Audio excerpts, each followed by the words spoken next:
Goedemorgen. Wat weer het een schitterende dag. Volop in de zinnen en geen bewolking. Dat is natuurlijk lekker in deze tijd van het jaar. Dan kies zelfs nog even erop uit zonder jas. De temperaturen die zullen joen en vannacht toch wel weer flink onderuit zakje. Het wordt een graad of 2 of 4. En in het kustgebied kan de temperatuur krijgt even wat hoger lezen om en bij de 6 of zo'n graden. En daarbij hebben we een matige en vrij krachtige wind die uit het zuidoosten komt. Die zullen in de ring van de nacht wel wat deljan. En dan hebben we dan echt morgen weer zo'n mooie dag voor de boeg. Op nij komt de zin er helemaal bij. Eigenlijk geen bewolking, of haast geen bewolking, misschien in het westen van Friesland wat sluierbewolking. De temperaturen dan, die komen wat hoger te lezen. Ik verwacht dat de maximumtemperaturen komen te lezen om de 13 graden heen.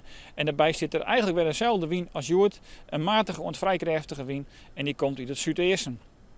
Hoe pakt het uit? Hoe zit dat met het hege drukgebied? Het vroegsig voor de komende dagen. Men je op Nijs een mooie dag, maar de zinnen er volop bij. Een temperatuur die komt te lezen om de 12 graden en daarbij heb ik een matige en krachtige wind in uit het zuidoosten. Dan zeggen we het hier toch even een dipje. Het is dan de bedoeling dat er wat ruimwetter komt vanuit het westen. Het zal niet zo heel vol wezen, maar het is toch even de mindere dag van de weken. Maar daarna komt de droege lucht weer om en het betere waar komt weer om. Dan hebben we waarschuwing en waarschijnlijk ook tongen en vreed nog droeg waar, maar zonneschijn en een temperatuur van 12 graden. Nog een goed weekend verder.